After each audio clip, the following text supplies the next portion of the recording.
A atividade industrial na China registra contração pelo quarto mês consecutivo. A atividade industrial na China registrou contração pelo quarto mês consecutivo em julho, de acordo com os dados oficiais divulgados nesta segunda-feira, ao mesmo tempo que as autoridades adotam novas medidas para estimular o crescimento da segunda maior economia do mundo. Os índices de gestores de compras, o PMI, o indicador-chave da produção industrial, foi de 49,3 em julho, abaixo da marca dos 50 pontos, que divide a expansão da contração, de acordo com o Escritório Nacional de Estatísticas, o NBS. Em julho, o indicador registrou um resultado levemente acima do índice de junho, que foi de 49 pontos. A China enfrenta dificuldades para impulsionar o crescimento da economia à medida em que a recuperação após a pandemia perde estímulo, em grande parte devido à lentidão dos gastos dos consumidores.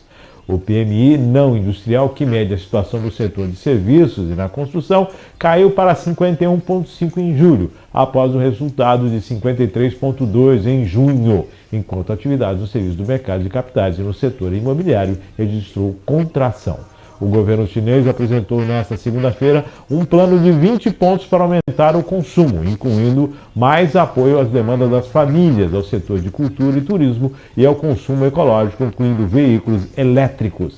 A China anunciou este mês que a economia do país registrou um crescimento de 6,3 no segundo trimestre, resultado menor que os 7,1 previstos em pesquisas da AFP com analistas.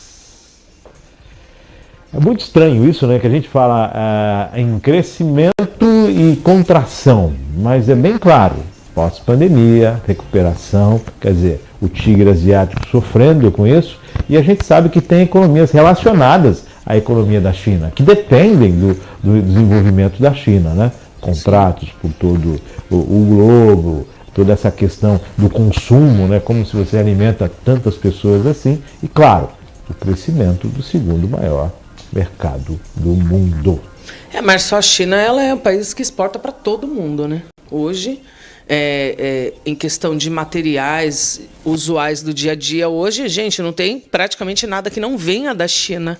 E como pode, né? Essa questão da contração, eu meio que não entendi. Não sei se eles pensaram alto demais, talvez, né? E não tiveram o controle aí da sua economia. Mas é estranho falar de contração num país que exporta para todo mundo, gente. Hoje, praticamente, tudo que a gente usa vem da China. É estranho você falar, a gente entender contração, mas, poxa, foi só no mês de julho, mas mesmo assim o governo já tomou iniciativa 20 pontos, porque isso vira uma bola de neve.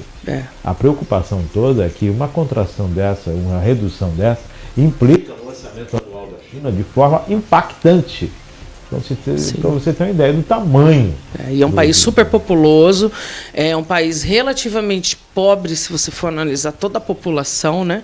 Sim. A China tem muita gente carente, mesmo sendo aí, hoje, talvez a segunda maior economia, né, de comércio, né, do mundo. Então, é bem estranho.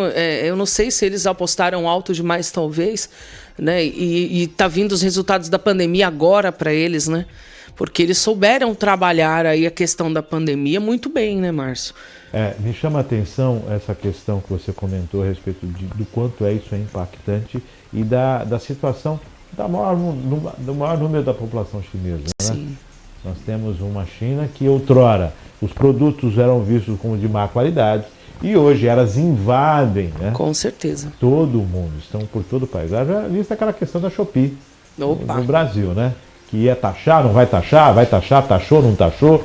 Então, tudo isso ainda para você ter uma ideia do impacto que é a China no globo, né? E hoje a Shopee, a Shein, né? Tem muita loja brasileira já inserida, né? Nesse mercado.